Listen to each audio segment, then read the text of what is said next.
মমতা বন্দ্যোপাধ্যায় নিজেকে বরাবরই মা মাটি মানুষের নেত্রী বলে দাবি করেছেন। কিন্তু মুখ্যমন্ত্রী হওয়ার পর থেকে তার বাড়ির বা তার গলির মাটি ছোঁয়ার ক্ষমতা সাধারণ মানুষের ছিল না। নিরাপত্তার কড়াকড়ি এতটাই ছিল যে তার বাড়ির রাস্তা বা গলি যেটা হরিশ চ্যাটার্জি স্ট্রিট, সেখানে সবসময় ব্যারিকেড থাকতো। পাড়া বা সেই পাড়াতে যারা থাকে তাদেরকেও যাতায়াতে যথেষ্ট সমস্যার মুখোমুখি পড়তে হতো, মোটর বাইক চলাচল করতো না। কিন্তু শুভেন্দু অধিকারী মুখ্যমন্ত্রী হিসেবে শপথ নিয়েছেন, তার ঠিক বাড়ির যে গলি, যে রাস্তা তার সামনেই রয়েছে, এই সেই রাস্তা বা এই সেই গলি যেখান থেকে শান্তিকুঞ্জ অর্থাৎ শুভেন্দু অধিকারী মুখ্যমন্ত্রীর বাড়িতে যেতে হয়। কিন্তু কোথাও কোনো ব্যারিকেড দেখা যাচ্ছে। সাধারণ মানুষ যারা চলাচল করছেন, তারা মোটর বাইক নিয়ে চলাচল করছেন, যাতায়াত করছেন। ইনারা তো বরাবরই মানুষের সুবিধার জন্য মানে কোনো রকম উনাদের অসুবিধা করে মানুষের সুবিধা করতে চান সব বরাবর।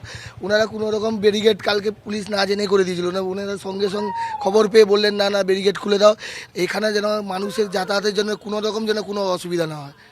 হ্যাঁ, আমাদের জন্য সাধারণ মানুষ কেন হ্যারেস্ট হবে, এদের চিন্তাভাবনা সম্পূর্ণ আলাদা, আগের মুখ্যমন্ত্রীর মতো নয়। ব্যারিকেড হয়, তবে আগের থেকে একটু বেশি সিকিউরিটি বেশি, সেটা স্বাভাবিক, যেহেতু উনি এখন বাংলার মুখ্যমন্ত্রী।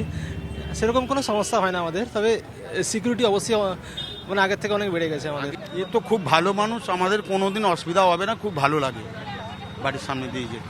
আপনি মুখ্যমন্ত্রীর পাড়ার গলি দিয়ে যাতায়াত করছেন, কোথাও ব্যারিকেড নেই, কেউ আপনাকে বলছে না যে যাওয়া যাবে না, কিন্তু আগের মুখ্যমন্ত্রীর ক্ষেত্রে ছিল সেটা। আগের মুখ্যমন্ত্রীর ক্ষেত্রে নিজের বাড়ির সামনেই ব্যারিকেড দেওয়া হয়েছিল, আমরা নিউজ চ্যানেলে দেখতে পাচ্ছি। এটা তো বাড়তি পাওনা যে মুখ্যমন্ত্রী মানুষের মুখ্যমন্ত্রী, সাধারণ মানুষকে আটকান না। সাধারণ মানুষকে কোনোদিনও আটকাননি। আমরা এই পাড়া দিয়ে আমি সারাদিনে 10 বার যাই এই বাড়ির সামনে দিয়ে, কোনোদিন কোথাও কোনো ব্যারিকেড থাকে না। আজকে নয়, কোনোদিন ব্যারিকেড হয়নি এই রাস্তায়। জনতার মুখ্যমন্ত্রী, রাজ্যের মুখ্যমন্ত্রী, তিনি তার বাড়ির সামনে থেকে, তার পাড়ার থেকে যারা যাতায়াত করেন তাদের কারো গতিবিধি আটকান। এই যে দেখা যাচ্ছে একের পর এক মোটর বাইক শান্তিকুঞ্জ সামনে দিয়ে যাচ্ছে, কোথাও দূর পর্যন্ত কোথাও কোনো ব্যারিকেড নেই।